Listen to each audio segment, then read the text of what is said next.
Good morning everyone. बेटा last time हम लोगों ने द लेबनम टॉप जिसके पॉइंट हैं टेड ह्यूज़, हमने क्लास 11th की इस पोएम को पढ़ा था। After that we studied question answers और आज बेटा हम लोग करेंगे extract based question answer of this chapter. Right, extract based question answer means आपको पोएम में से 3 लाइन का या 4 लाइन का एक स्टैंजा दिया जाएगा। On the basis of that stanza, few questions will be asked. You have to reply. Examination में 3 से 4 नंबर का ही आ जाता है। राइट, अगर किसी क्वेश्चन का आंसर एक वर्ड में है तो आप एक वर्ड में ही दें। You don't need to write much. So यहाँ पे एक्सट्रैक्ट बेस्ड क्वेश्चन आंसर मैं आपको पढ़ा रहा हूँ।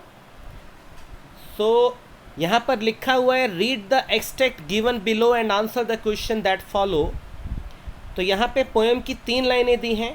पहली 3 लाइनें, the laburnum top is silent quite still in the afternoon yellow September sunlight a few leaves yellowing all its seeds fallen. तो फर्स्ट क्वेश्चन है who is the poet of this poem. इस पोएम के poet कौन है। So as I said if the answer is in one word then you have to reply only in one word. तो simply आपको लिखना है Ted Hughes. Very simple. Next question, why are the leaves of the laburnum tree turning yellow? जो laburnum tree है उसकी जो leaves हैं वो yellow क्यों हो रही हैं। So answer because it is autumn season. पतझड़ का मौसम है और पतझड़ के मौसम में ऐसा हो जाता है। After that the next question is which poetic device is used to reinforce the dominant color? तो कहते हैं कौन सा पोइटिक डिवाइस का इसमें इस्तेमाल किया गया एक कलर को बताने के लिए। तो इसमें आप अगर ध्यान दें तो येलो कलर को बार बार रिपीट किया जा रहा है।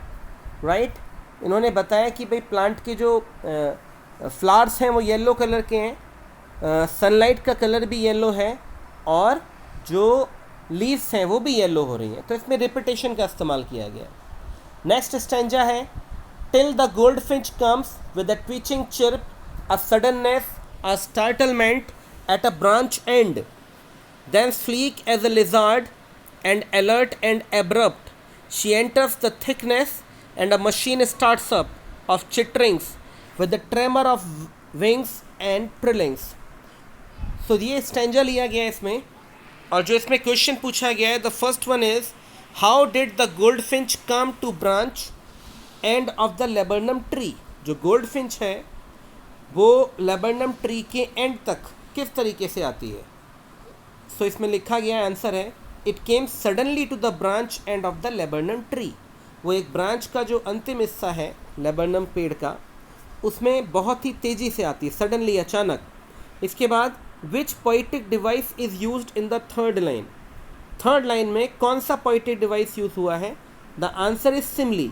अगर आप थर्ड लाइन में देखें तो इसमें यूज़ किया गया है then sleek as a lizard और जो एज इसका इस्तेमाल होता है एज लाइक सो किसी का भी सिमली के अंदर, तो वो इस्तेमाल किया गया है। The next question is what does the phrase a machine starts up convey. जो ये फ्रेज है अ मशीन स्टार्ट्स अप कन्वे, इसका क्या मतलब है। तो इसमें लिखा है it conveys the presence of noise and movement. ये हमको बताता है कि चिड़िया के आने से क्या हुआ है, एक हलचल पैदा हुई है पेड़ में और सब कुछ बहुत एक्टिव हो गया है। इसके बाद लास्ट स्टेंजा पूछा गया है the whole tree trembles and thrills it is the engine of her family she stokes it full then flirts out to a branch and showing her barred face identity mask. First question why does laburnum tree seem to be tremble. जो laburnum tree है वो ऐसा क्यों लग रहा है कि वो काँप रहा है। तो because of the shaking movements of the wings of the young ones. ऐसा क्यों हो रहा है क्योंकि जो गोल्ड फिंच है उसके बच्चे वो अपने पंखों को फड़फड़ा रहे हैं। Next question what does the image stocks it full convey. इसका क्या मतलब है स्टॉक्स इट फुल कन्वे।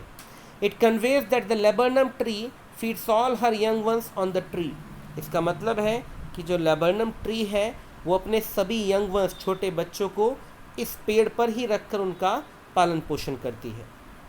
और लास्ट क्वेश्चन है which poetic device is used in the first line. पहली लाइन में कौन सी पोइटिक डिवाइस का इस्तेमाल किया गया है। तो आपने इस हफ्ते पढ़ा भी है, पोएटिक डिवाइस मैंने आपको पढ़ाए हैं, तो इसमें बताया गया है एलिट्रेशन का इस्तेमाल किया गया है। तो बेटा ये इम्पॉर्टेंट कुछ स्टेंजाज हैं, आप इनको पढ़ेंगे, you will definitely enjoy. I hope you want have any kind of problem. This poem is over from my side, so thank you so much, have a great day ahead, goodbye.